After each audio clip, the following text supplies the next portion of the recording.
I've got it working, folks. Yeah. Liar, my bum's on fire. I haven't started on it yet, lads, obviously. But I just want to, this video is quite a long drawn out video, right? So, I'm sorry about that. There's several parts to it. And I'm at the beginning. It's because I know on how much I want to cover.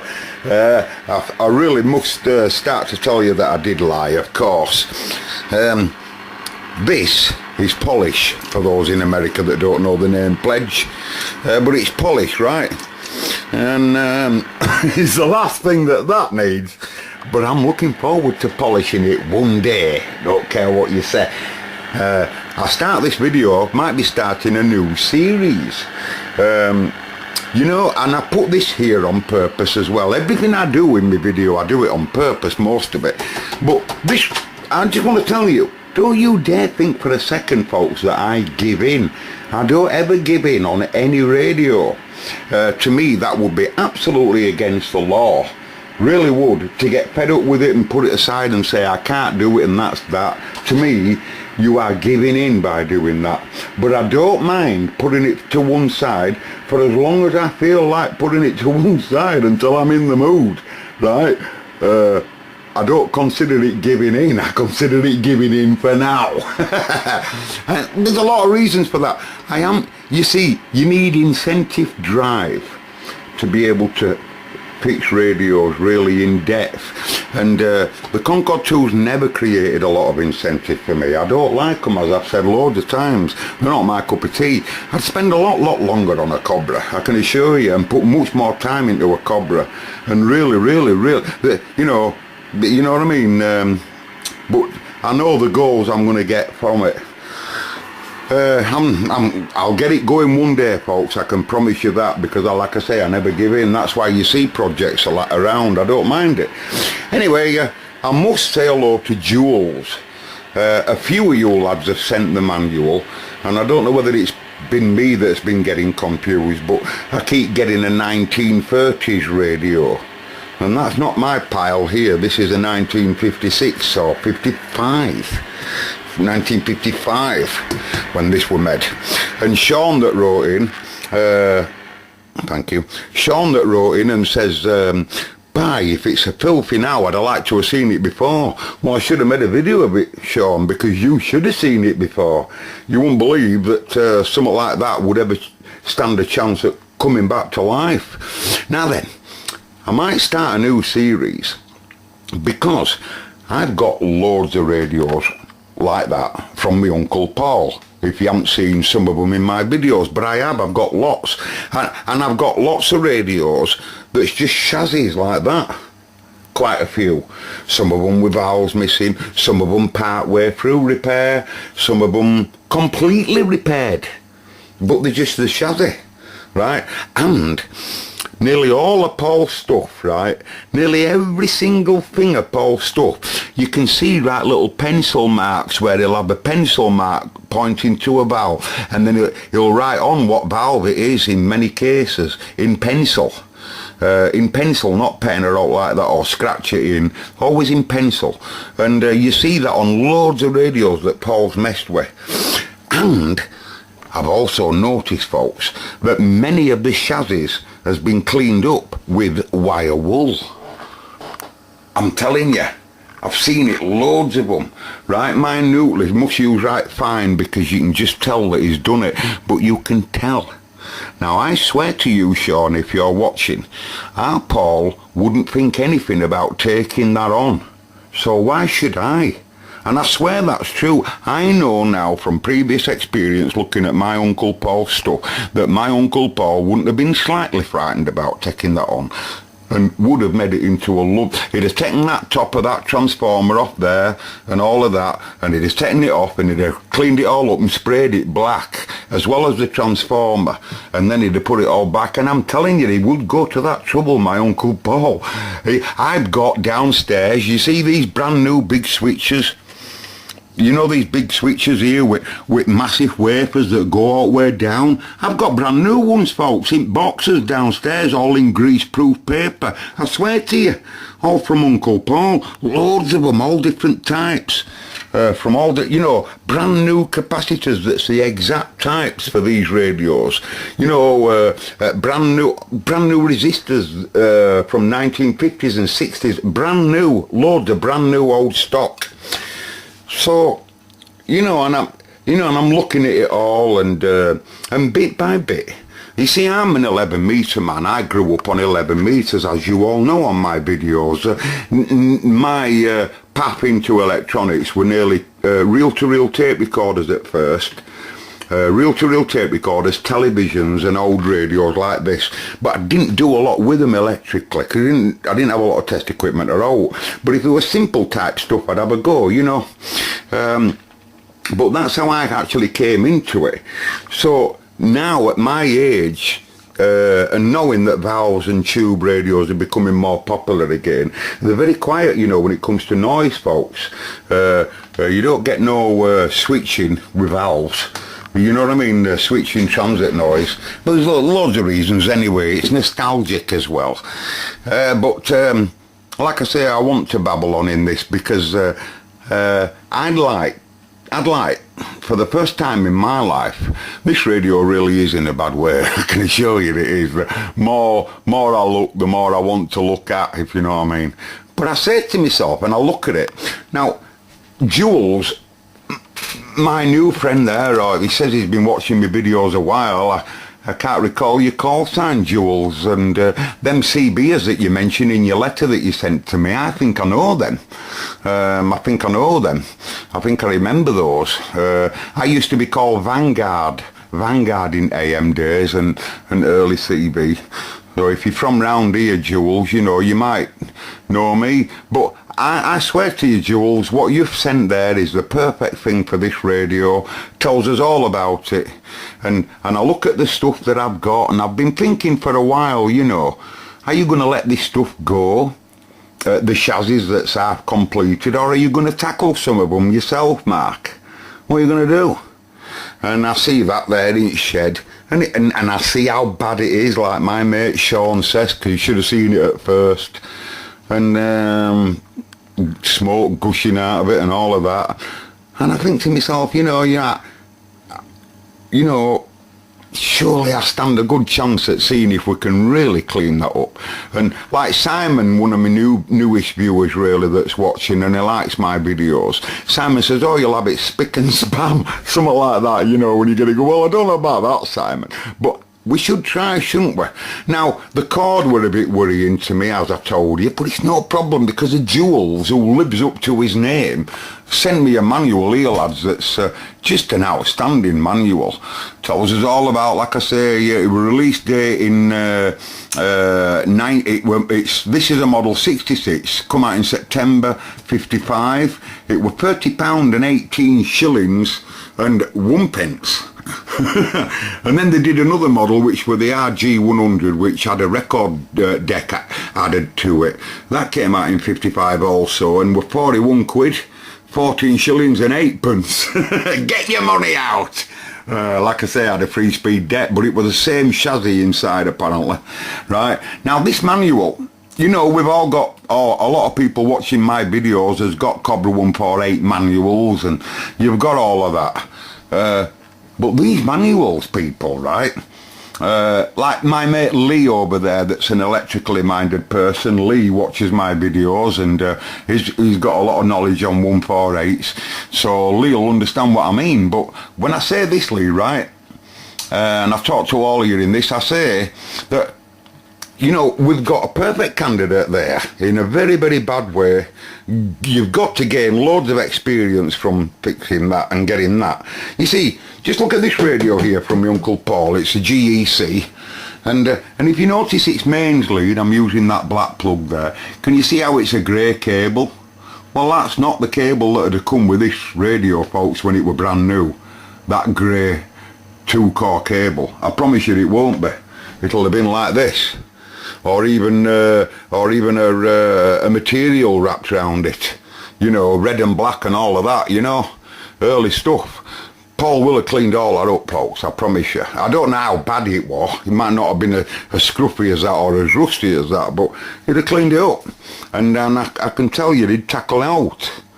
Now, I also know that unfortunately the dealer's got 90% of it, but Paul had loads and loads and loads and loads of original books and paperwork from Mullard and all kinds of firms regarding everything, including all the workshop manuals. He had loads of them, folks, stacks of them.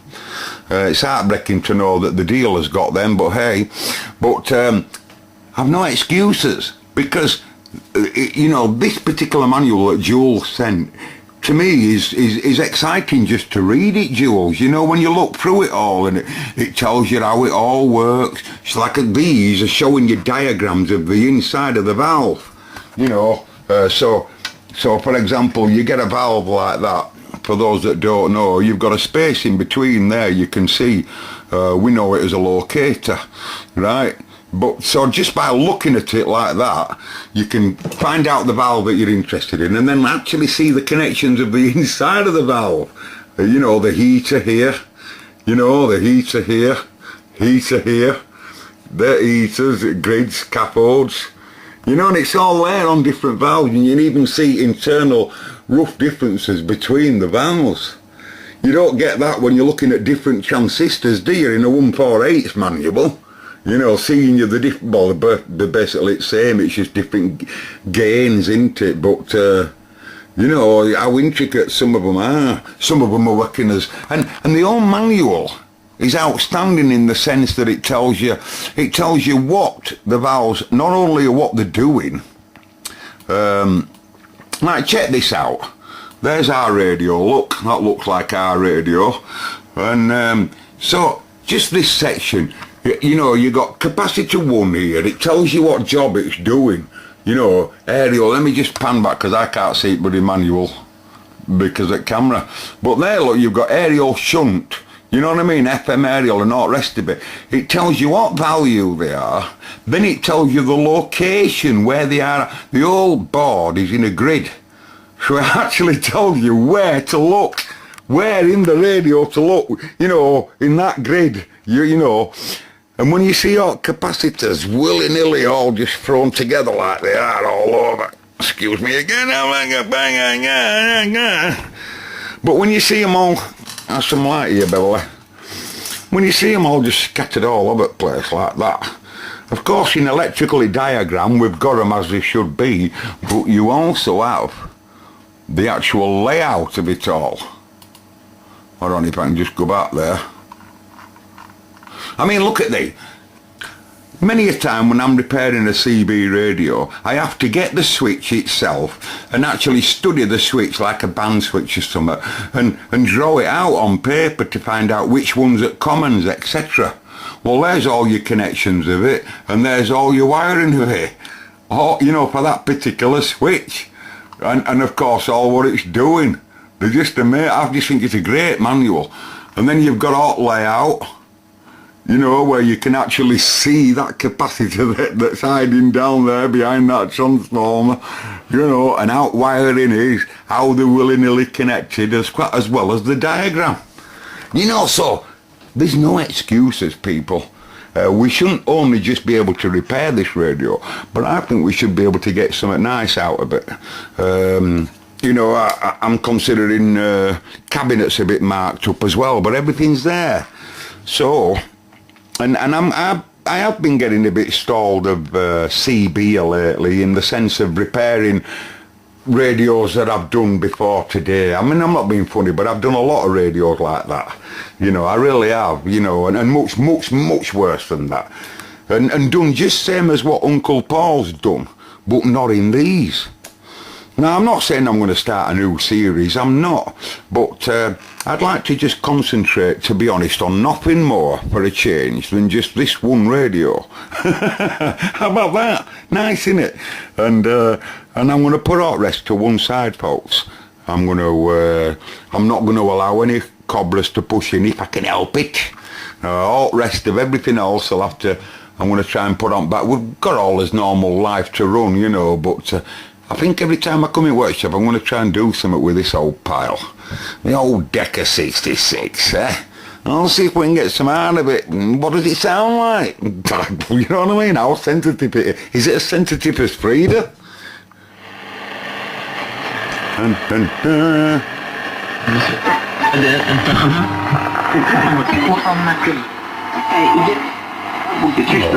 a minute, what band are we on? The shortwave, we're on Sahibi olmaya karar verirken dostlar, I think we're on short, yeah. taşıması, yaşlılığı garanti altına alması, genlerin karışımını merak etmek. Well, I don't agree with him.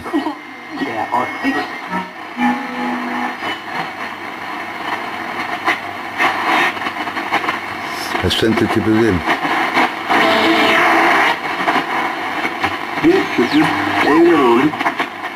I'm passing really fast. You just find some busyness there.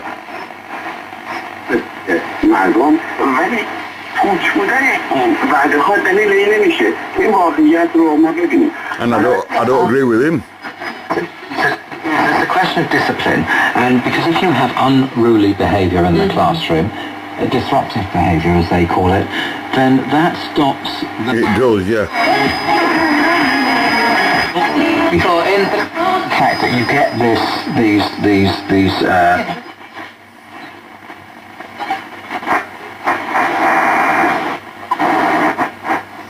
all telltale signs within HF. Busy though, isn't it? Listen.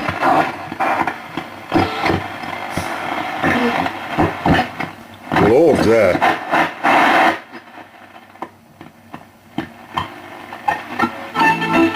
Au café des francophones. Like German, isn't it? Lord's there. I'm passing through Lord's, well I was. Anyway, it's a nice old timer, but nearly all Paul's radios are as good as that, if you know what I mean. And anyway, so I'm going to move on now to Jodie's part of the video. I told you I was babbling on. But so what I'm going to do now, another thing I'd like to show you about this paperwork that Joe sent me. Just look at this. Just look at this. Because as soon as I saw this, I went, oh, Jules, I love you, buddy. I love you. Look at that.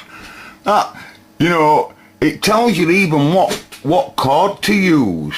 You want twisted, heavy gauge fishing cable. It tells you what type to use. It does. And it tells you, you can see how many times it's wrapped there. That's the tuning control itself. And it tells you, look at that. And even where to locate the big tuning dial before you start, you know. So now I know I can just go ahead and pull all of that cord off. Don't have to worry about it. You know, I can start, and I know where everything connects. You know, it's, you know, even that dangle of where resistors are and everything. I was wrong about that, having two audio transformers. One's a choke, folks. I'm sorry about that. Yes, it does have a tweeter, but they both run off the one audio transformer. Yeah, but it's different because one of the tweeters is electrostatic and the other one's a normal coil speaker. Really quite unusual. Can I show them that on Exhibit F? Where is it? Hold on. No, that's not this. An external bit amplifier section. Yeah, there. Right, zoom in, please. Right. So here's the electricity. Notice the normal speaker there would have a coil. So that's its speech coil.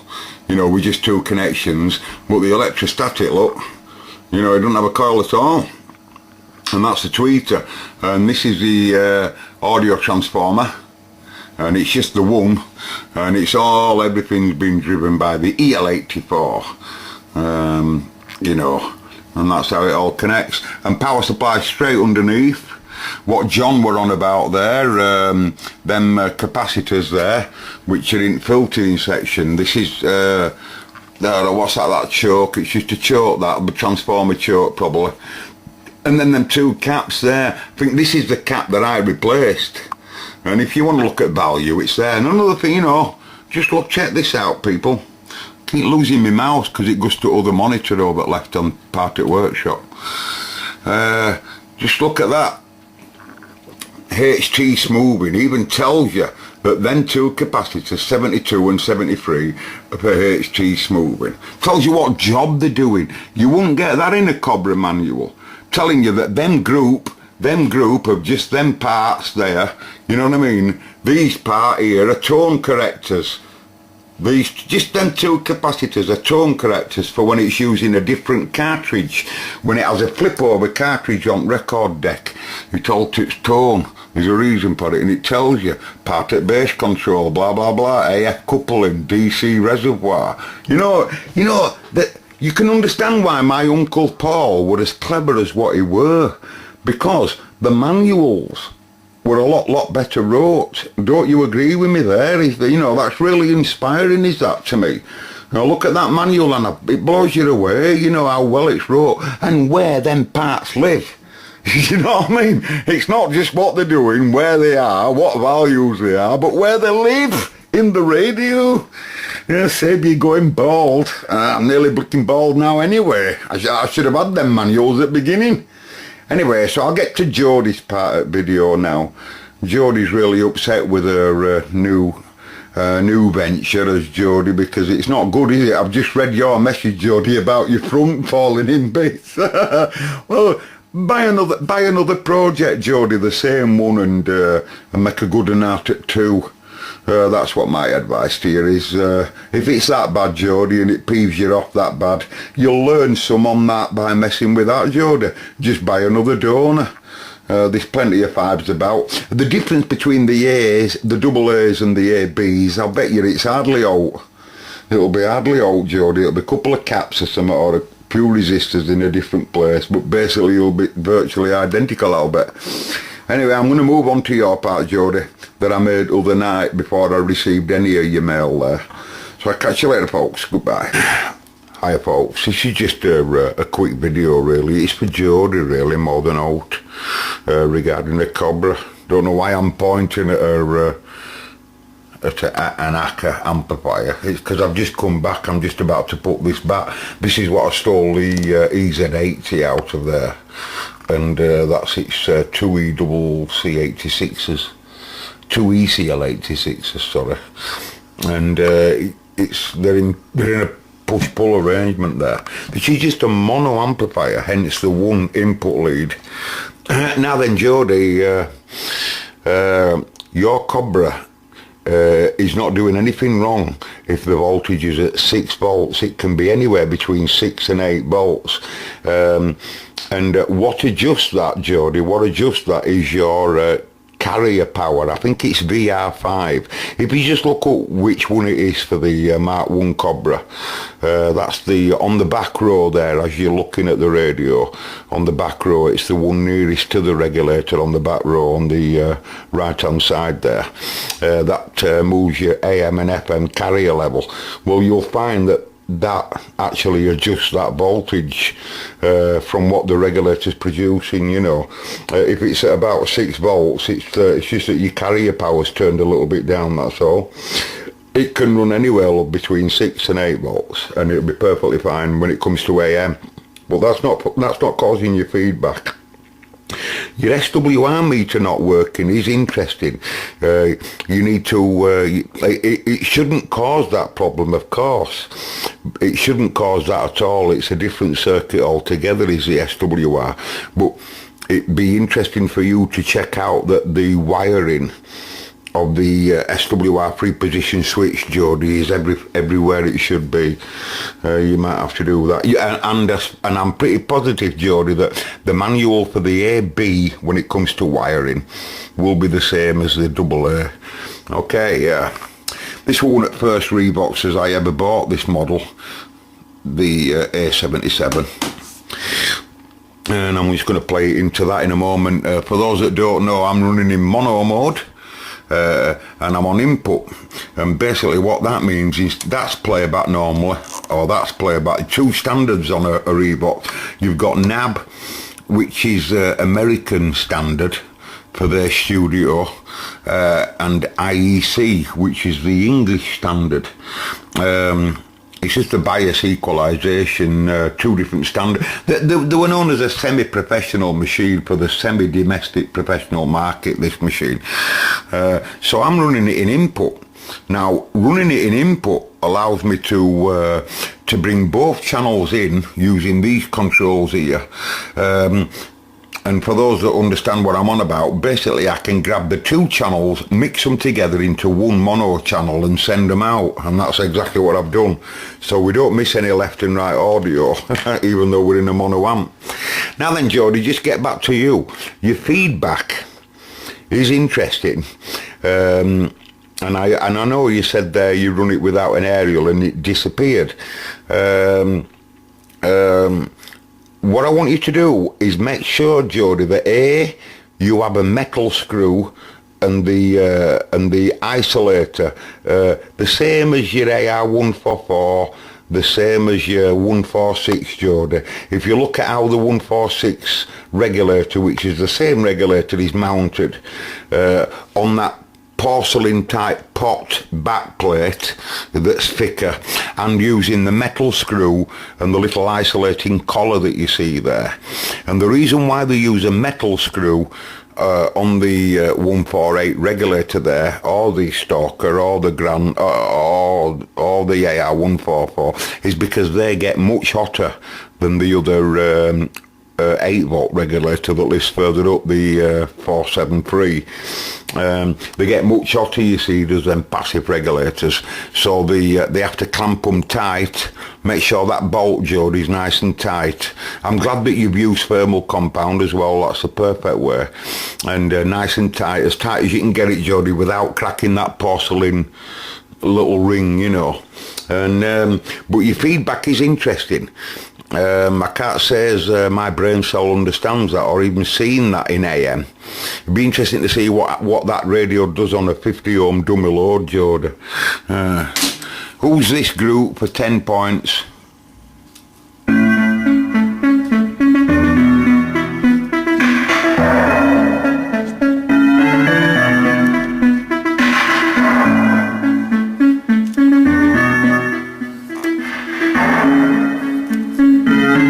That's just one channel. You can mix the other one with it, you see. You see what I mean?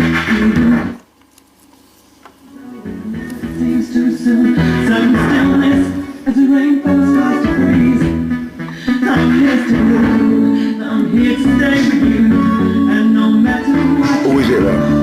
Who's the group? That's all I want to know. Who's the group?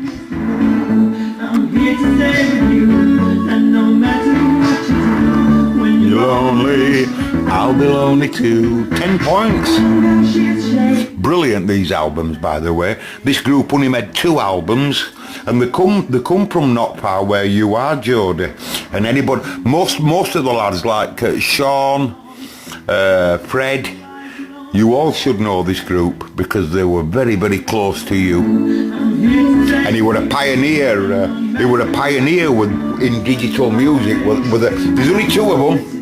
There's a lady singer and the male.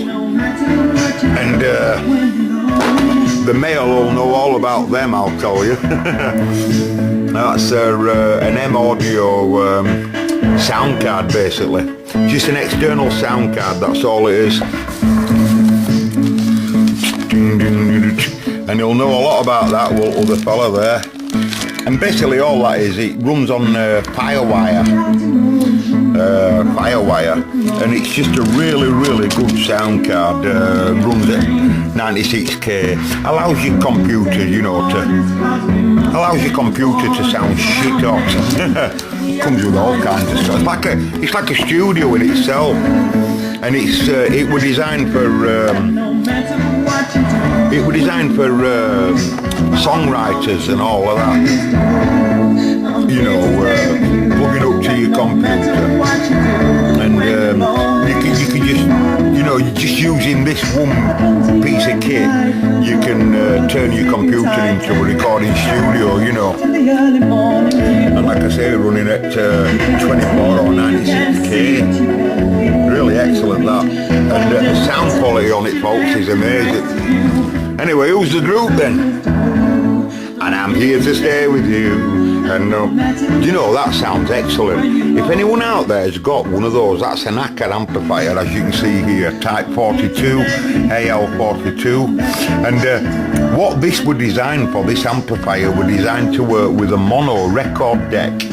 There were a record player that came out made by Decca, and it was in a very, very similar cabinet to this, and it was just a mono record deck.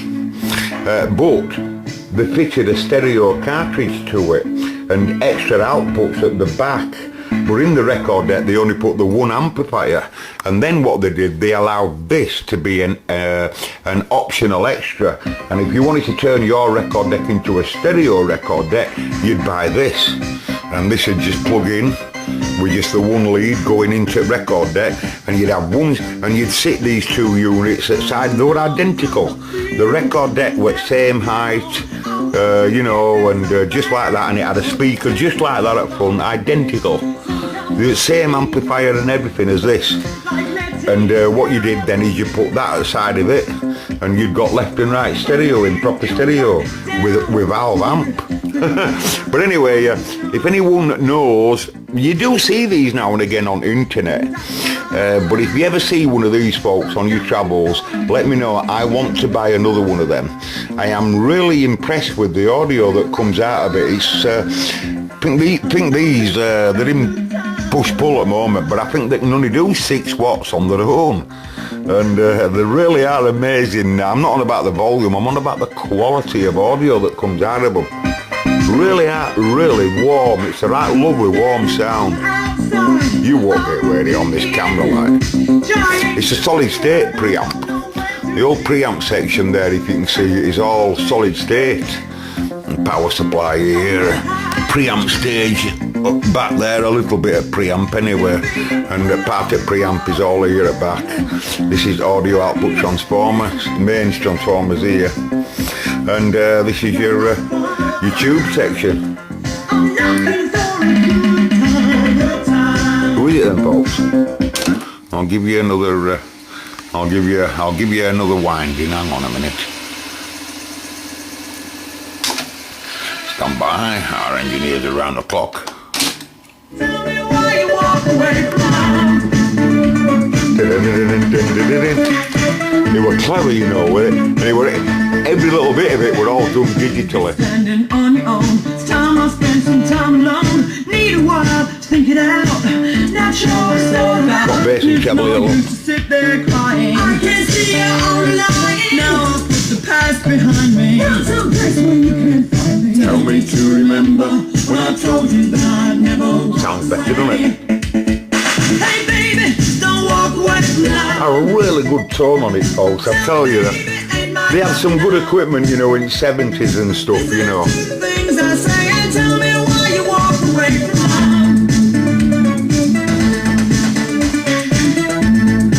Yeah, really impressed with that.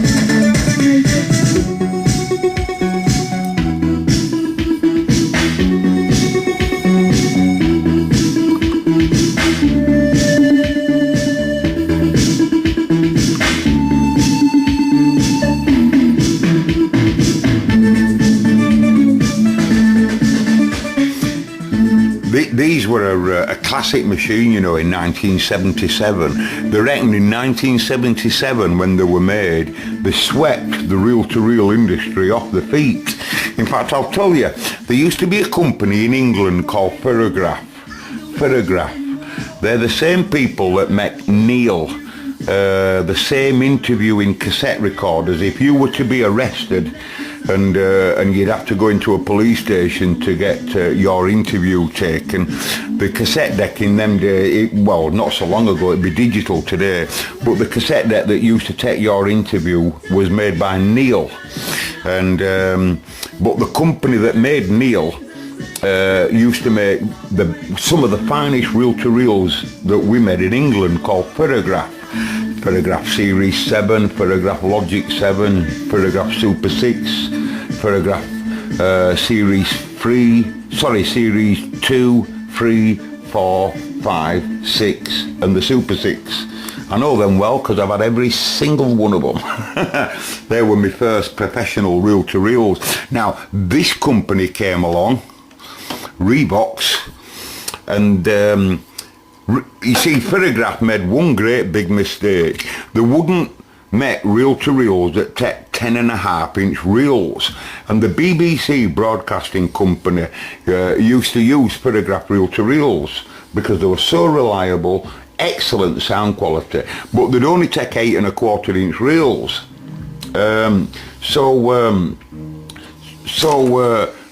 You know, they made the Logic 7 that had take 10.5-inch, but they were massive money. And this company came along, Reeboks, and they immediately made this machine that were free head, so you could record and play back at the same time, which were revolutionary its day. Tape comes in, erases tape, records onto tape, then plays it straight back straight away, allowing the engineer to listen to the tape as he's recording it. You know, because if you were going to do a live recording somewhere, recording a pop group or something like that on stage, because some of them were used for that, not normally, but like an interview, they might be going to do an interview with a famous pop star, for example, and you can't be saying, could you do it all again please, Mr. Elvis Presley? Could you say it all again? Because it didn't come out right on tape. so sound engineer could put it in record, do a sound test, and literally listen to the tape straight away as it's recording on headphones or in speakers or what. And he could tell straight away that the tape's perfect. And also they added 10.5-inch nab reels.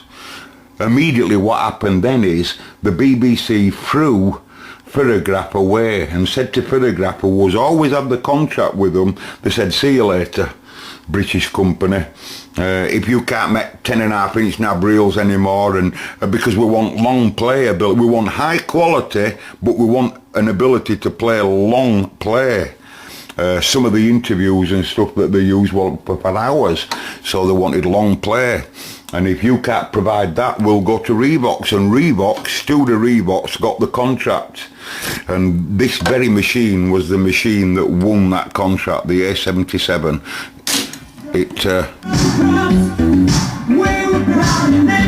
So reliable, folks. All of these just come brought down when I got them, but they're so easy to repair. They're very logical. Okay, folks, I'm out of here. Foul Tube Audio. Who is it, folks? 10 points. I'll catch you later, Jody. I hope that little minute thing has helped you there, Jody. You know, I'm still studying your feedback problem. Okay, I'll let you know, Jody, if I've got any more, but if you've got a 50 ohm dummy load, Jody, get it on one of them. I'd like to see what it does, because some cobblers can be temperamental on different output loads into different areas, but not normally on AM. That normally occurs on SSB. Okay, catch you later. I could listen to that for hours, it sounds mint. A lot better here than what it does on your camera.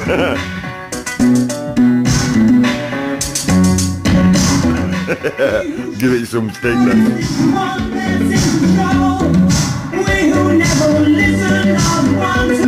I'd like two of them, folks, I would. I really would like two of those. Catch you later.